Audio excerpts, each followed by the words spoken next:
E já estamos de volta ao Viver em Cores. Muito obrigado por nos acolher no seu santo e abençoado lar com o programa Vida e Saúde.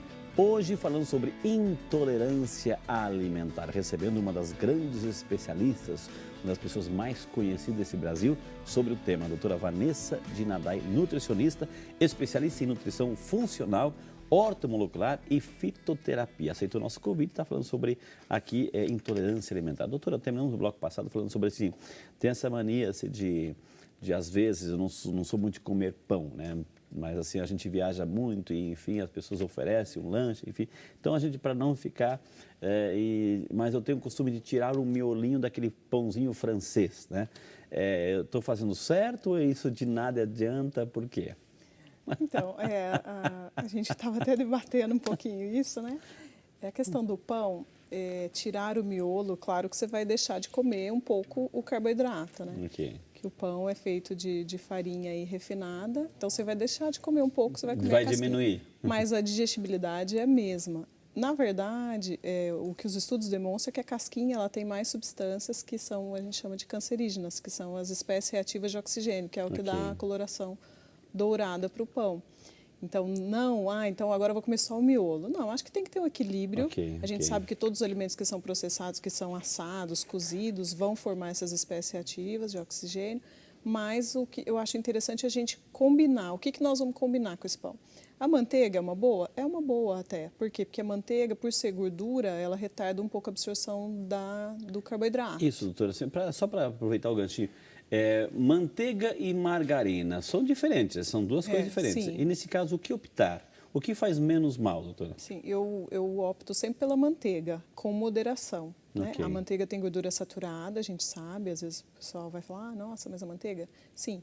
A margarina, ela é industrializada, ela vem do óleo, né? E aí eles, por um processo de industrialização, eles colocam hidrogênio e aí vai formar a gordura, né? Aquela gordura sólida ali, vegetal. Só que ela, há pouco tempo falavam da gordura trans, né? Que aí essa formação, essa hidrogenação formava muita gordura trans, que era uma gordura pior do que a gordura saturada. E aí, com esse boom da gordura trans que faz mal, mudaram o processo e agora chama interesterificação.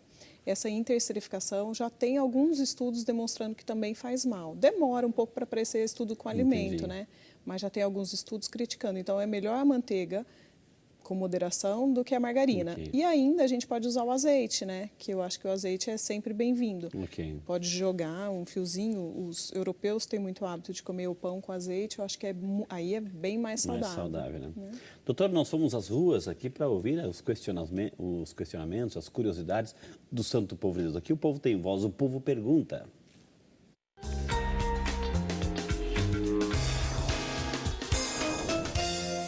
A dúvida agora é do Eduardo. A minha dúvida é a seguinte, eu gostaria de saber qual que é a diferença entre intolerância alimentar e alergia alimentar.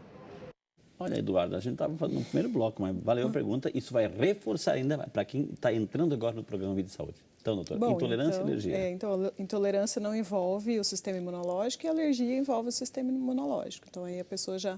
A partir do momento que aquela proteína foi mal digerida e ela entrou em contato com o sistema imune, o corpo já vai reagir.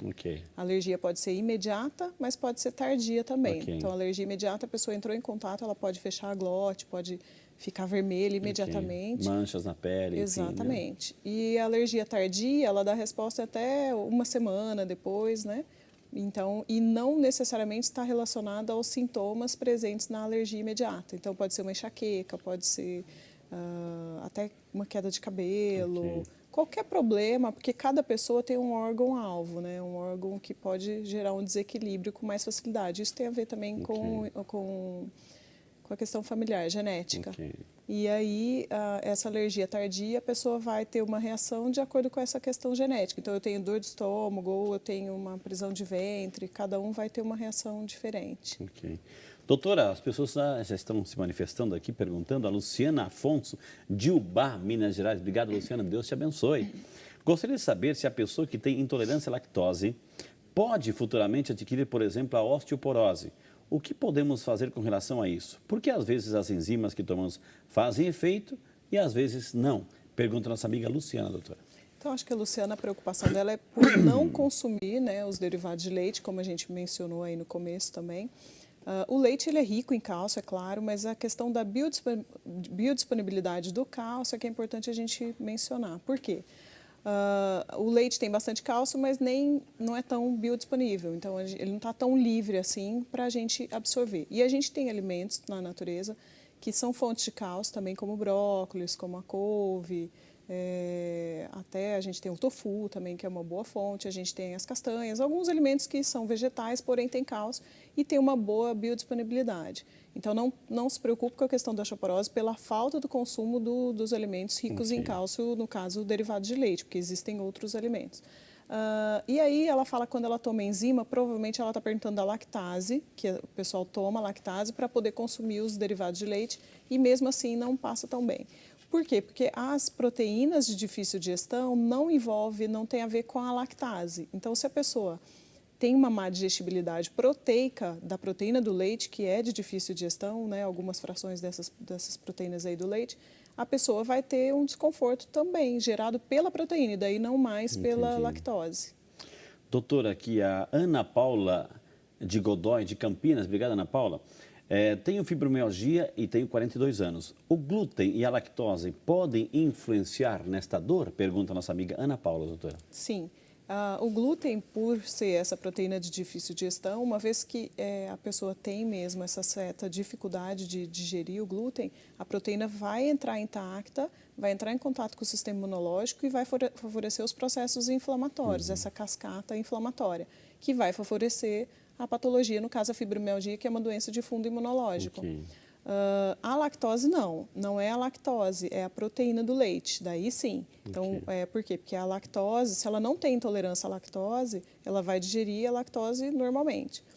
A questão da proteína, porque a gente tem algumas frações de proteínas do leite que a gente tem dificuldade em digerir, se ela tiver uma intolerância a essas proteínas, ela também vai favorecer as dores aí na fibromialgia. Doutora Vanessa, existe aqui, como é que, existe um teste que é aplicado, no exame de sangue, eu posso pedir um exame de sangue para ver se eu sou intolerante a que tipo de coisa, que tipo de proteína, enfim. Como é que é feito? Como é que eu sei lá, laboratorialmente falando? Tá, então hoje a gente tem exames salivares de intolerância e essas intolerâncias são essas alergias tardias que eu mencionei.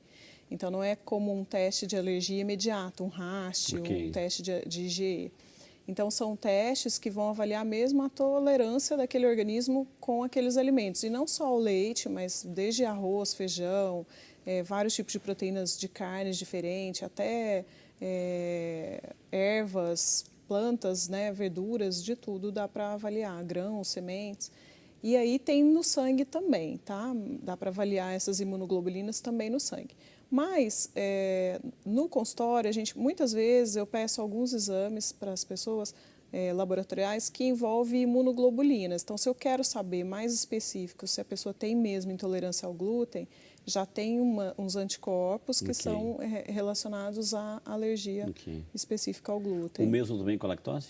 A lactose, existe um teste de intolerância à lactose também, que a pessoa, é como se fosse aquele teste aquela curva de glicose, né? E daí faz com a lactose. E daí a pessoa ingere o líquido que tem lactose e vai medir como é que isso se vai subir. Você tem que tomar um copo de leite. Eles têm um preparado lá que tem tanto porque a glicose quanto a lactose. Eu não vou fazer, porque não tem jeito, não dá, não entra.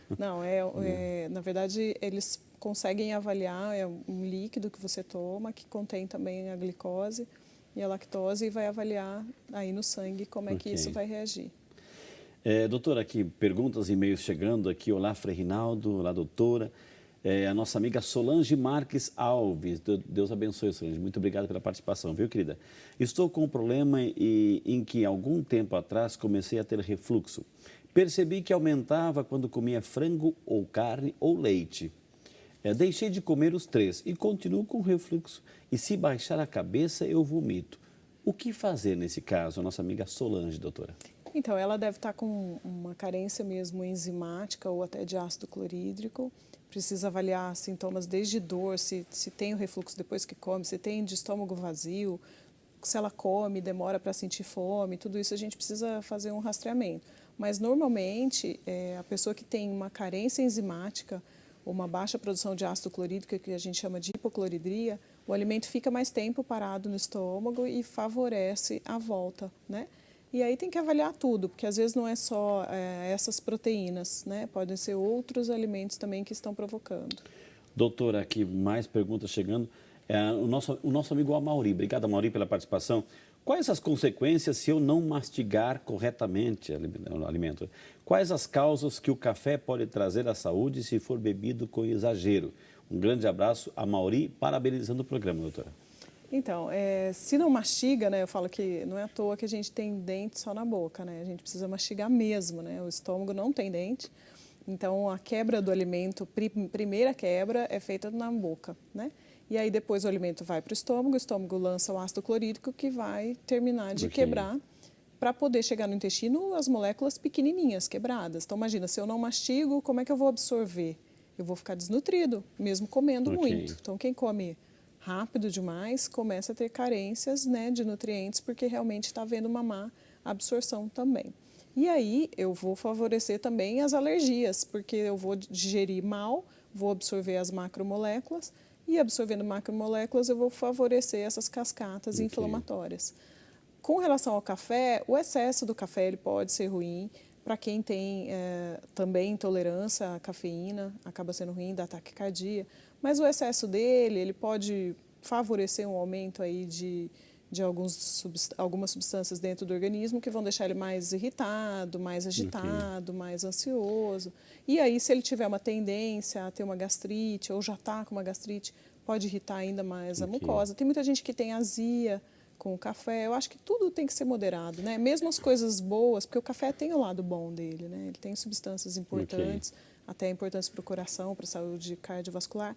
Mas o excesso acaba sendo ruim. E as pessoas hoje em dia estão tomando muita cafeína para treinar, né? E acaba sendo ruim também. Então, acho que tem que ser um equilíbrio. A gente foi perceber, doutora, assim, que é sempre... A gente pode perceber que sempre tem o lado prazeroso de qualquer alimento, mas também os riscos, né? Então, não se trata de não comer, não ingerir, mas se trata de ter um equilíbrio muito grande, uma moderação muito grande, porque senão há um exagero, uma descompensação muito grande e o corpo vai acabar acumulando muitas substâncias que depois, para tirar isso, para desintoxicar, isso vai ser muito difícil, né, doutora? Com certeza. E eu acho que se a gente buscar alimentos que dão muito prazer, você vai acabar se alimentando mal, né? Exato, a gente precisa entender que os alimentos que a gente tem na natureza, feitos por Deus, são muito diferentes dos alimentos feitos pelos homens, né? Então, você pegar um doce e uma fruta, o sabor totalmente diferente. Então, se, por exemplo, você acostumar uma criança a comer doce, como é que ela vai comer a fruta? Vai achar sem graça. A mesma coisa acontece com os vegetais, né? Então, eu acho que a questão do prazer, a gente não precisa perder o prazer de comer, mas a gente tem que entender que não precisa... Tem que ter consciência. Tem que ter consciência, né? Tá vendo, gente, quanto que nós estamos aprendendo tudo isso, né, hoje no Vídeo de Saúde, sobre intolerância alimentar. Eu vou ter que chamar um intervalo. Na sequência, estão chegando e-mail, mas eu ainda não li a sua pergunta. Por que eu não li a sua pergunta? Porque você ainda não teve coragem de pegar o telefone e ligar para a gente. No próximo bloco, eu quero ler aí a sua pergunta. Esse é o Vídeo de Saúde, que é seu e volta já só para você. Quando a pessoa tem uma intolerância alimentar que tem que restringir algum ou alguns alimentos, não imaginar isso como um sofrimento. Tem como ter uma boa alimentação com paladar muito saudável e que vai dar o prazer à mesa, o prazer de estar com amigos da mesma forma. Então não pense que isso vai ser um sofrimento.